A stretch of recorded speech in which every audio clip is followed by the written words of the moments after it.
Hello sir. Hi అండి. ఇప్పుడు supreme court అయితే 1 డేలో డివోర్స్ అనేది ప్రకటించడం జరిగింది భార్యాభర్తలకు ఇష్టం లేకపోతే అని. సో దీని మీద మీ స్పందన ఏంటి, మీరు ఎలా స్పందిస్తారు? ఇది డిపెండ్స్, కొంతమందికి నచ్చుతుంది, కొంతమందికి నచ్చదు. But any which way output వచ్చి కొంచెం నెగిటివ్గానే ఉండొచ్చు. నా అభిప్రాయం కన్నా ముందు కూడా అంటే పాసిబిలిటీస్ చూస్తే జనాల్లో 1 డే మ్యారేజెస్ పెరిగిపోతాయి. 1 డే డైవర్స్ పక్కన పెడితే, అంటే 1 డే డైవర్స్ అందరూ ఫాలో అయితే 1 డే మ్యారేజ్ అంటే ఈరోజు చేసుకోవడం, రేపు డైవర్స్ ఇచ్చేయడం ఇంత పాసిబుల్. ఇప్పుడు 6 months ఎందుకంటే ఇది ఎమోషనల్కి సంబంధించిన విషయం. సో ఎమోషన్స్ కలిసినప్పుడు ఎట్లా పెళ్ళి అవుతుందో ముందు, ఇప్పుడు అరేంజ్ మ్యారేజ్ అయినా కొంతవరకు గ్యాప్ ఉంటుంది కాబట్టి అక్కడ మాట్లాడుకుని ఒకరినొకరు అర్థం చేసుకోవడానికి ట్రై చేసి ఎమోషన్స్ కలిసినప్పుడు పెళ్ళి అవుతుంది. సో విడిపోవడానికి కోర్టు 6 months ఎందుకు ఇచ్చిందంటే ఆ 6 monthsలో ఏమన్నా మారుతారేమో. మేబీ ఒకవేళ లేదు దాని మీద స్టిక్ అయినా కూడా 6 months తర్వాత కూడా వాళ్ళు విడిపోయే అవకాశం ఉంది కదా. సో అది ఎనీ విషయం, అది వాళ్ళకి ఆ లిబర్టీ యాక్చువల్ బఫరింగ్ పీరియడ్ అది కూడా తీసేస్తే ఏమవుతుందంటే ఈరోజు పెళ్లి చేసుకుంటారు, రేపు నచ్చలేదు అంటే ద స్పర్ ఆఫ్ మూమెంట్, ఆ మూమెంట్లో వాళ్ళకి అనిపించగానే వెంటనే డైవర్స్ అయిపోతాయి. ఈవినింగ్కి వాళ్ళు కోర్టులో వేసేస్తారు, ఒక 2-3 daysలో పేపర్స్ రిలీజ్ అయిపోతాయి, దెన్ గాట్ డైవర్స్ అని చెప్పేస్తారు. ఇఫ్ ఇన్ కేస్ ఇక్కడ ఇంకో ప్రాబ్లం నాకు అనిపించింది అది చూడగానే, ఇఫ్ ఇన్ కేసు 2-3 days తర్వాత 2-3 months ఆర్ ఇయర్స్ తర్వాత ఈ పాత జంటకే మళ్ళీ అనిపిస్తే మళ్ళీ పెళ్లి చేసుకోవాలి. డిపెండ్స్ ఆన్ ఎమోషన్, మళ్ళీ పెళ్లి చేసుకోవాలి. ఇప్పుడు ఆయన ఉన్నాడు కదా మన హృతిక్ రోషన్, ఆఫ్టర్ 14 years మళ్ళీ వాళ్ళు కలిశారు, సుజానే ఆమె. సో అది 14 years పట్టింది. ఇప్పుడు ఏంటంటే ఈ వీక్ పెళ్లి చేసుకుంటారు, నెక్స్ట్ వీక్ డైవర్స్ అయిపోతారు. 1 month తర్వాత long time distance relationship doesn't work out అని అంటారు కదా. సో దగ్గర ఉంటే ఒకవేళ సేమ్ పొరపాటు చేసామేమో అనుకొని మళ్ళీ కలుస్తారు. కలిసి అప్పుడు then what about their relation, living relationship అవ్వదు, మళ్ళీ పెళ్లి చేసుకోవాలి. మళ్ళీ అది పాత అప్పుడే చెప్పాను నేను, ఇది పెళ్లి కంపల్సరీ ఉండాలి. అది లివింగ్ రిలేషన్షిప్ వాళ్ళు కూడా ఒప్పుకోరు. ఏదో చిన్న పొరపాటుకి వాళ్ళు డైవర్స్ తీసుకున్న వాళ్ళు లివింగ్ రిలేషన్షిప్ లాంటివి ఒప్పుకోరు. సో మళ్ళీ పెళ్లి చేసుకుంటారు సేమ్ జంట, మళ్ళీ పాతదే మిస్టేక్ రిపీట్ అవుతాయి. సో దీనికి అప్పట్లో డైవర్స్ ఇచ్చాక నువ్వు మారేది మళ్ళీ విడాకులే. ఎన్నిసార్లు పెళ్లి చేసుకునే అవకాశం ఉంటుందో ఇట్ ఈస్ ఇన్ఫినిట్. సో మనం డిఫైన్ చేయలేము దాన్ని. సో ఈ ఆస్పెక్ట్లో ఖచ్చితంగా ఇది నెగిటివ్ ఇంపాక్ట్, డెఫినెట్గా నెగిటివ్ ఇంపాక్ట్. అసలు ఎమోషన్స్కి సంబంధించింది పెళ్ళి, విడాకులు, లివింగ్ రిలేషన్షిప్ ఆర్ ఇవన్నీ హ్యూమన్ ఎమోషన్స్కి సంబంధించింది. మనం ఒక కట్టుబాటు ఉండాలని చెప్పి దాన్ని రాజ్యాంగంలో చేర్చి ఒక యాక్ట్, చట్టం అవన్నీ తెచ్చాము. కానీ actually acts doesn't relate to human emotions. దాన్ని ఒక అడ్డుకట్టుగా పెట్టుకున్నాము. ఇదేంటంటే ఇంకొంచెం ఇలాంటి వాటిని ఎంకరేజ్ చేసినట్టుగా ఉంది. సో నా ఒపీనియన్ అయితే సుప్రీంకోర్టు ఇచ్చింది కదా అని సుప్రీంకోర్టు చెప్పింది మనం రాజ్యాంగాన్ని ఫాలో అవ్వాలి, కోర్టులు చట్టాలను గౌరవించాలి. బట్ సుప్రీంకోర్టు చెప్పింది ఒకటే కాదు కదా, దాని మీద కూడా ఎవరైనా రిట్ పిటిషన్ లాంటివి వేసి ఇంకొంచెం ఏదన్నా చర్చ సమావేశాలు లాంటివి దేశవ్యాప్తంగా పెడితే కనుక people will feel happy. Supreme court చెప్పగానే ఫైనల్ అనడం కూడా సుప్రీంకోర్టులో కూడా లేదు కదా, అది నేను చెప్పింది ఫైనల్ అని. సపోజ్ వాళ్ళు సుప్రీంకోర్టు ఏదో చెప్తారు, రేపు పలానా అది రేపటి నుంచి ఇది బంద్ అని, దాని మీద వేస్తున్నారు కదా. హెల్మెట్ కంపల్సరీ అని చెప్తారు, సుప్రీంకోర్టు చెప్పింది. ఇంకా అది కంపల్సరీ అన్న చాలామంది ఫాలో అవ్వట్లేదు.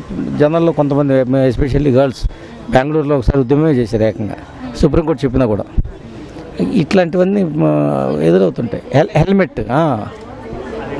హెల్మెట్ మేము అన్నిసార్లు పెట్టుకోలేం కదా అని వాళ్ళు రెడీ అయిన తర్వాత వచ్చి ఏర్పాడైపోతుంది, ఊడిపోతుంది. మేము బాగా అంతా రెడీ అయిపోయి మేకప్ చేసుకుని అంతా వచ్చిన తర్వాత ఆ స్కూటీ మీద ఈ మొత్తం అదంతా పెట్టుకొని వస్తే దెన్ ఆఫీస్కి వచ్చాక మళ్ళీ ఇంకో ఎఫర్ట్ పెట్టాల్సి ఉంటుంది ఆ మేకప్ రెడీ అవ్వడానికి, దానికి అంతటికి. అది వాళ్ళు అంటే నేను జస్ట్ ఎగ్జాంపుల్ చెప్తాను, దానికి దీనికి ఒకటి పోలికని కాదు. So everything can be possible. దాన్ని వ్యతిరేకించవచ్చు. అలా వ్యతిరేకిస్తే కనుక నేను మొదటివాడిని అవుతాను. నెగిటివ్గా మాట్లాడలేదు, బట్ వ్యతిరేకిస్తాను. ఎందుకన్నానంటే వాళ్ళు చెప్పింది ఫాలో అవ్వాలి, గౌరవించాలి. కాబట్టి yes it's okay, but I'm waiting ఏదన్నా చిన్న మూమెంట్ లాంటిది వస్తుందేమో. ఒక రోజులో విడాకులు, ఒక రోజులో పెళ్ళి. సో ఒక్కొక్కరిని 5-6 సార్లు చేసుకునే అవకాశం ఉంటుంది. సేమ్ వైఫ్ని 5-6 సార్లు పెళ్ళిళ్ళు చేసుకునే అవకాశం ఉంటుంది. ఎవడన్నా వస్తాడో పెళ్ళికి మళ్ళీ. ఇప్పుడు నాది 3వ పెళ్ళి సేమ్ వైఫ్. ఎందుకంటే మేము కలిసామంటే అప్పుడు ఏమైందంటే జనాలు కూడా చీప్ అయిపోతారు, పెళ్ళిళ్ళకి రారు కూడా. మరి మీ ఇష్టం, మీరు ఇవాళ కలుస్తున్నారు రేపు విడిపోతున్నారు కదా, that is your totally personal. Legally మీరు చూసుకోండి. నెక్స్ట్ మళ్ళీ ఇదే పెళ్ళికి కానీ ఇంకో పెళ్ళికి కానీ పిలవద్దు. ఎవరిని ఎప్పుడు ఎక్కడ చేసుకుంటారో తెలియదు. సో ఇది ఇట్స్ ఏ బిగ్గర్ సబ్జెక్ట్. ఈ సుప్రీంకోర్టులో వచ్చిందనేది కూడా నాకు తెలిసి విడాకులు వెంటనే ఇవ్వచ్చు అంటే ఏదైనా చట్టానికి ప్రతి తీర్పుకి చట్టానికి పరిమితులు ఉంటాయి కొన్ని. ఆ లిమిటేషన్స్ ఏంటో నాకు తెలియదు. మరి ఏదో ఒక లిమిటేషన్ పెట్టే ఉంటారు, కానీ ఫ్లూక్గా ఇట్లా వన్ డేలో మీరు డైవర్స్ అయిపోవచ్చు అని ఉండకపోవచ్చు అనుకుంటున్నాను నేను. అది పూర్తిగా చదివిన వాళ్ళకి తెలుస్తుంది. నేను ట్రై చేస్తాను ఇంకా ఇన్ఫర్మేషన్ ఎక్కడన్నా వస్తుందేమో. అంటే ఏ పరిస్థితుల్లో అది చెప్పారు ఆ తీర్పు అనేది ఏ కేసు. అయితే కోర్టు చెప్పింది ఏంటంటే 6 months డ్యూరేషన్ ఇస్తున్నాం, అది కోర్టు అంచనా వేసింది. అంటే ఇంతకు ఇస్తుంది ఏంటంటే మా ఆలోచన ప్రకారం కలుస్తారు 6 monthsలో, బయటికి వెళ్ళిన తర్వాత సడన్ టైం మాట్లాడుకుంటారు, ఫోన్లలో మాట్లాడుకుంటారు, కొంచెం కాంప్రమైజ్ వచ్చే అవకాశం ఉంది, ఎక్కడో చోట కలుస్తారు, ఈ 6 monthsలో ఏదో ఒకటి వాళ్ళ మధ్య ఏర్పడుతుంది అనే ఒక అవకాశంతో అయితే మేము ఇవ్వడం జరిగింది. కానీ 6 monthsలో వాళ్ళు టైం అంతా వృధా చేస్తున్నారు. మెయిన్లీ కోర్ట్ డ్యూరేషన్ అనేది వేస్ట్ అవుతుంది. బయటికి వెళ్ళిన తర్వాత ఫోన్లు ఉండవు, మాట్లాడుకోరు, కలవరు. 6 months ఈగర్గా వెయిట్ చేస్తారు, ఎప్పుడు 6 months అయిపోతుందా, ఎప్పుడు డివోర్స్ వస్తాయా అని చెప్పేసి అలా. సో ఇలా మేము ఆలోచించకుండా మేము అనవసరంగా ఇచ్చామేమో. కోర్టు విడిపోయే వాళ్ళు ఎలాగో విడిపోతారు, కానీ 6 months ఇచ్చి కూడా వేస్ట్ అవుతుంది. ఎందుకంటే వాళ్ళు అసలు మాట్లాడుకోవడం జరగట్లేదు, ఇంకా వాళ్ళు ఫిక్స్ అయిపోయారు. అందుకు ఇది గుర్తించి 1 dayలో దట్టు ప్రతి డే 100 కేసులు పెరిగిపోతున్నాయంట. కోర్టులో మొత్తంగా చూసుకుంటే డివోర్స్ కేసెస్ ఎక్కువ నడుస్తున్నాయంట. అందుకు గాను అసలు కోర్టుకి అనే టైం అనేది దొరకట్లేదు వీటిని క్లియర్ చేయడానికి. 1 dayలో విడిపోయే వాళ్ళు ఎప్పుడైనా విడిపోతారు, 1 dayలో విడిపోయి చావండి అనేసి అయితే ఒకటి చెప్పడం జరిగిందంట. సో ఇది జరిగింది. సో దీనికి మీరేమంటారు? నేను I don't think so actually. ఎందుకంటే డైవర్స్ కోసం why should court should wait. ఆ 6 months వెయిట్ చేసేది ఈ పేరు కదా. కోర్టు వెయిట్ చేసి ఏం చేస్తుంది, వాళ్ళకి టైం వేస్ట్ ఎలా అవుద్ది యాక్చువల్లీ. ఒకవేళ ఇఫ్ ఇన్ కేస్ వచ్చే కేసులన్నీగా ఇలాగనే ఉన్నాయి, అదే కాంటెక్స్ట్ ఇదే అయితే కనుక maybe they are thinking in a different way, wrong way I can say straightly. Not supreme court actually. ఎవరన్నా ఇది పాలసీ సజెస్ట్ చేసిన వాళ్ళు కనుక ఉంటే ఆ 6 months suppose 6 lakhs cases 6 months నుంచి వెయిట్ చేస్తాయి. 6 months తర్వాత వాళ్ళు డెసిషన్ చేసి అన్నీ కడుతున్నట్టుగా చెప్పేసేయాలి. మళ్ళీ వాయిదా వేసుకుని వాళ్ళకి తలనొప్పి ఉండొచ్చు మేబీ. బట్ ఆ 6 months మాత్రం వాళ్ళు వెయిట్ చేయాల్సిన అవసరం లేదు. డైవర్స్కి జడ్జిలు ఎందుకు, కోర్ట్స్ ఎందుకు వెయిట్ చేస్తాయి డైవర్స్ కోసం? వీళ్ళు వెయిట్ చేయాలి. అవనివ్వండి, ఏమవుతుంది? Pending cases doesn't civil criminal cases ఏమైనా పెండింగ్ ఉంటే ఇది సివిల్ కేసు కిందకు వస్తుంది. నాకు అంత ఐడియా లేదు, but I hope so. Civil cases ఎన్ని పెండింగ్ ఉన్నా కానీ దానికి ఏం పెద్ద అంటే బంచెస్ ఆఫ్ కేసెస్ అక్కడ వెయిటింగ్లో ఉన్న వాటిల్లో ఇవి నాకు తెలిసి పర్సెంటేజ్ ఎక్కువగా ఉన్నా కూడా, but time it will take very less time అనుకుంటున్నాను.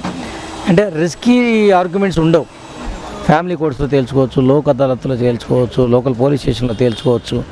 అలా ఏమన్నా వీళ్ళు ఆల్టర్నేట్ సిస్టమ్ డెవలప్ చేయొచ్చేమో. లోక్ అదాలత్కి డైవర్స్ కేసులన్నీ వేస్తాము, ఆర్ లోకల్ పోలీస్ స్టేషన్స్కి వేస్తాము. మనకి ఇప్పుడు వాళ్ళ అఫీషియల్స్ పోలీస్ వాళ్ళు కూడా SICI DSP వరకు కొన్ని లవ్ పేర్స్ని విడిపోయిన వాళ్ళని అవన్నీ పోలీస్ స్టేషన్లో పెళ్ళిళ్ళు కూడా అవుతున్నాయి, డైవర్స్ కూడా అవుతాయి. ఒకరికి పడదు అంటే ఒప్పందాల మీద పోలీసులను పిలిచి మధ్యవర్తులు. So they are doing the best in this way. So అలా ఏదైనా ఆల్టర్నేటివ్ కానీ వెయిట్ చేస్తున్నాము అంటే ఐ డోంట్ థింక్ సో. అది కరెక్ట్ కాదు. వాళ్ళు ఎవరు వెయిట్ చేయాల్సిన అవసరం లేదు. మిగతా కేసులకి they can go. Lot of cases, criminal cases ఉన్నాయి, సివిల్ కేసెస్ ఉంటాయి, ఇవన్నీ ఆస్తి తగాదాలు ఉంటాయి. అవన్నీ యాక్చువల్లీ ఇంటెన్షనల్లీ పోస్ట్పోన్ చేసుకుంటున్నారు అంటే వాళ్ళు ఏంటంటే విడిపోవడం ఇష్టం లేక కాదు, ఒకళ్ళ అవతల వాళ్ళని ఇబ్బంది పెట్టడానికి అవుతుంటాయి అవన్నీ. దానికి అసలు దీనికి సంబంధం లేదు. నేను ఇప్పుడు ఈ 1 రోజులో కూడా వాడు ఇవ్వదంటే చేయగలిగింది ఏం లేదు కదా. ఇప్పుడు ఒకళ్ళని పెళ్లి చేసుకుందాము, ఎల్లుండి విడాకుడు, ఇద్దరు సైన్ చేస్తేనే అవుతుంది. లైక్ పెళ్ళి how register marriage do the same kind of thing it has to work in this case also కదా. సో ఇద్దరు సంతకాలు చేస్తేనే అవుద్ది. ఆ అమ్మాయికి ఇష్టం లేదు. ఇప్పుడు అంటే court doesn't do anything, there is nothing actually. ఒకళ్ళు సైన్ చేయకపోతే కోర్టు ఏం చేస్తుంది? ఇంక ఇవ్వలేదు కదా, వన్ సైడ్ ఇవ్వలేదు, అది రూల్ కాదు. సో అప్పుడు 1 day అయినా 6 months అయినా దెర్ ఇస్ నథింగ్ డిఫరెన్స్ కదా. మనకి తేడా ఏముంటుంది? 1 day చేసినా అప్పుడు ఈ 1 day అనేది 6 months అనేది మ్యాటరే కాదు కదా.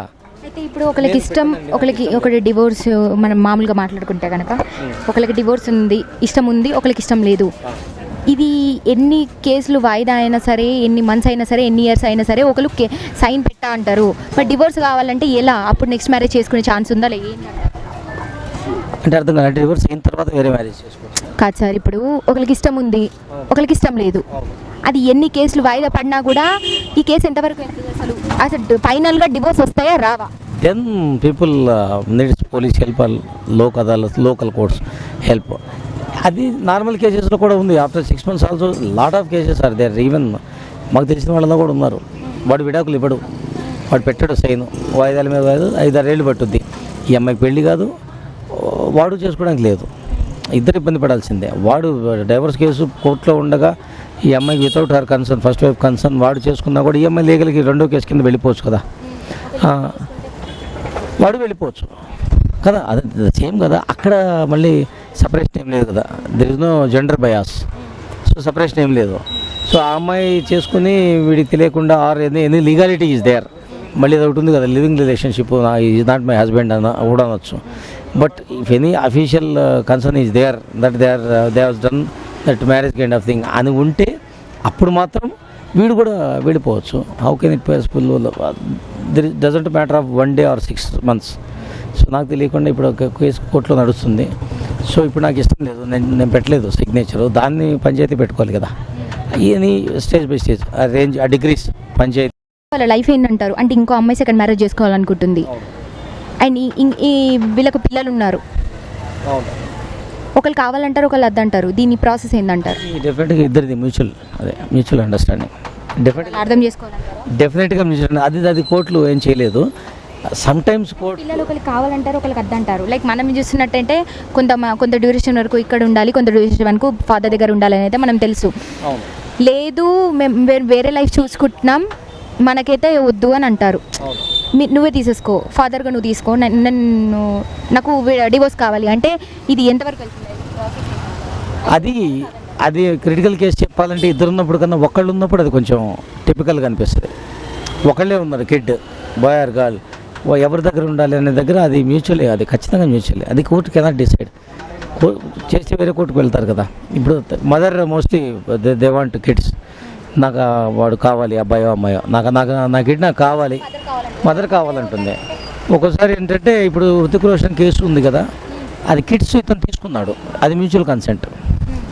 ఇతను తీసుకున్నాడు కిడ్స్ని, షీఈ్ ఓకే. డివోర్స్ లేదు, ఎవరిని చేసుకోలేదు. సో అలానే ఉన్నారు. After 14 years they met again, they paid up. So సరే ఆ కేసు పక్కన పెడితే ఒక కిడ్ ఉన్నప్పుడు ఈ